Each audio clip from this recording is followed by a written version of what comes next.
All right, let's do some more Barbarossa. Thanks for the feedback on the earlier video. Some folks had pointed out some strategic things I could have done better. And actually they were a result of a rules misunderstanding on my part. And I'll get to that in a moment, but first I need to do a little bit of housekeeping. When the Operation Barbarossa card was played, there was a section here that we go to total war. And one of the results of going to total war is that the Russian emergency mobilization should have gone into effect. And I didn't account for that. I had the counters on my Russian player card. But anyway, we've got a number of single-step Russian units and an air unit that are going to go into the delay box because we are now at total war. So let me put those out. And then kind of retconning the seasonal phase and the replacement segment. What I had done is I had placed all of my forces in stacks of 3 uniform units. So I had 3 infantry units, 3 infantry units, 3 armor units, 3 armor units. And what I basically didn't understand, or I misread the combination rules for the German units. And so ultimately what I want to do is kind of move these around just a little bit. I've got 2 Panzer units, Panzer armies in my force pool. And I know now to make a Panzer army, I need 2 armor steps and an infantry steps. So I'm just gonna keep 2 armor steps in Berlin, and I'm gonna pull over 1 infantry step from Posen. And I just broke my counter holder. And I'm running low on counter holders, so I gotta make some more. I tell you what, I'm gonna leave Posen because I'm gonna actually combine that into a 3-step infantry unit. I'm gonna pull down here from Bratislava, and that will ultimately become a Panzer army. And I'm gonna keep 3 infantry units here in Breslau. So I'll combine those. And the 2nd Panzer Army I'm gonna make here in Leipzig. So that'll be 3. And then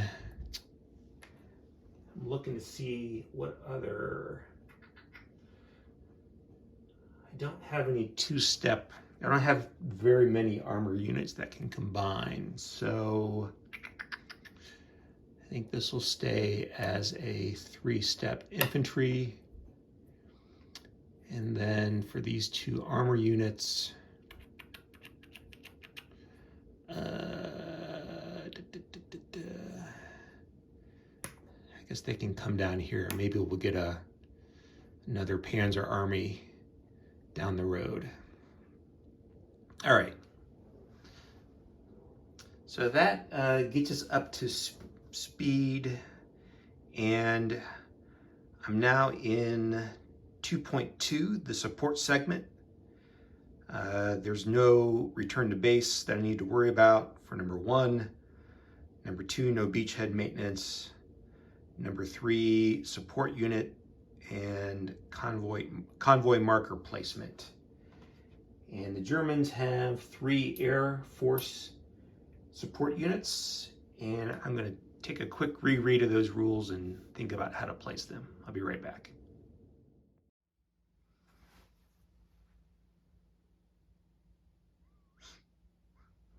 All right, picking up again with the support segment. I've got the placement of some support markers. I mentioned the Germans have 3 air units. I've placed 2 of them, keeping 1 in reserve. So I've placed 1 here down in the south to support some attacks here.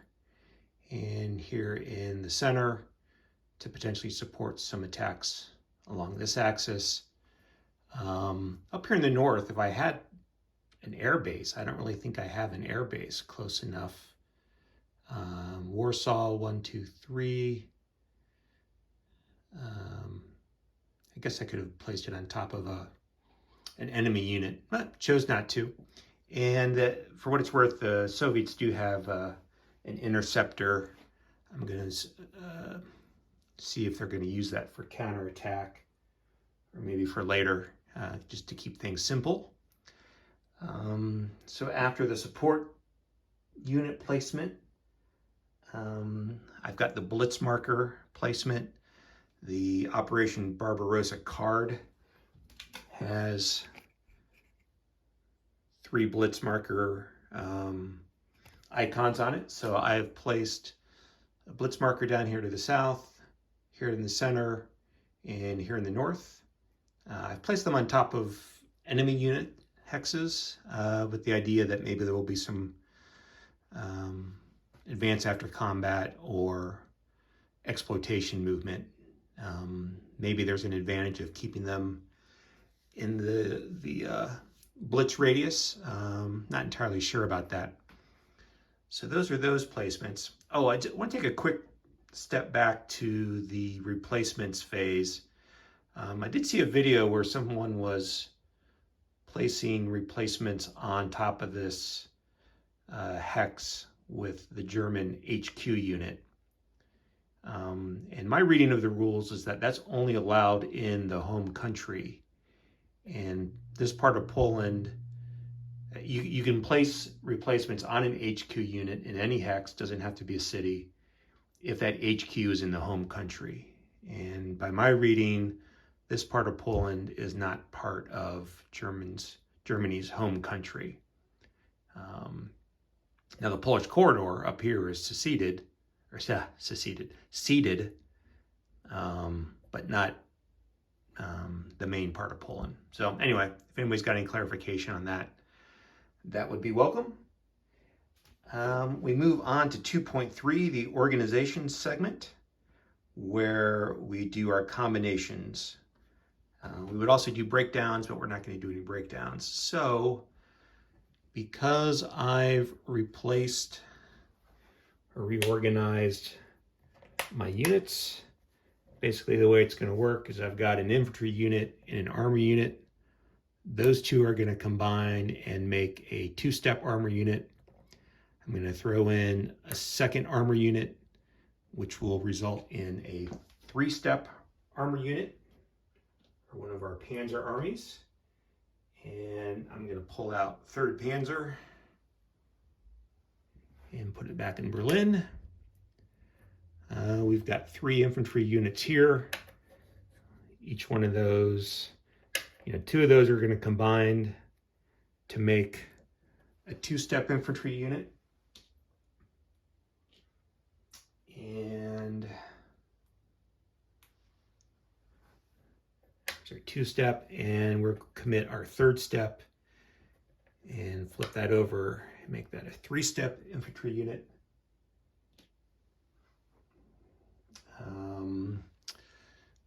We've got another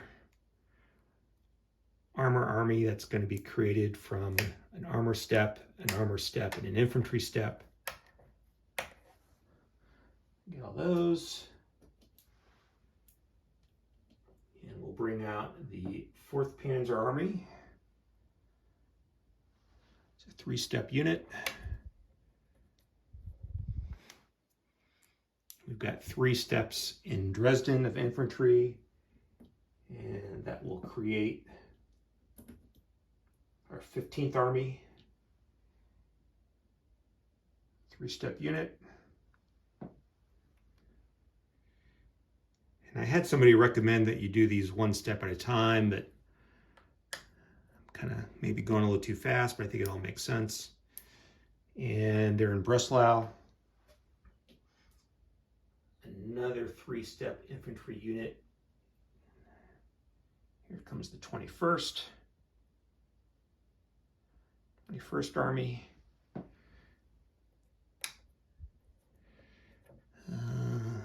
down here, I'm looking at my force pool. I don't have any armor armies left. I've got one that can combine with a minor. This one looks like it could combine with a minor infantry unit in a German unit, but so I think this one has to stay as is.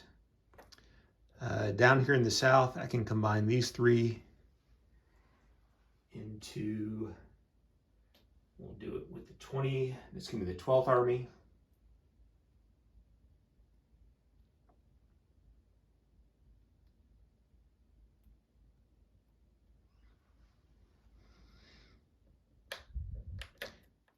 And I think that's the last combination I'm going to do, or can do.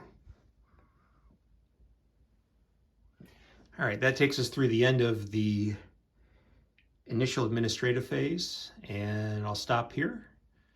If you got any feedback or comments, love to hear it. And see what you have to say, any recommendations and corrections. Thanks for watching.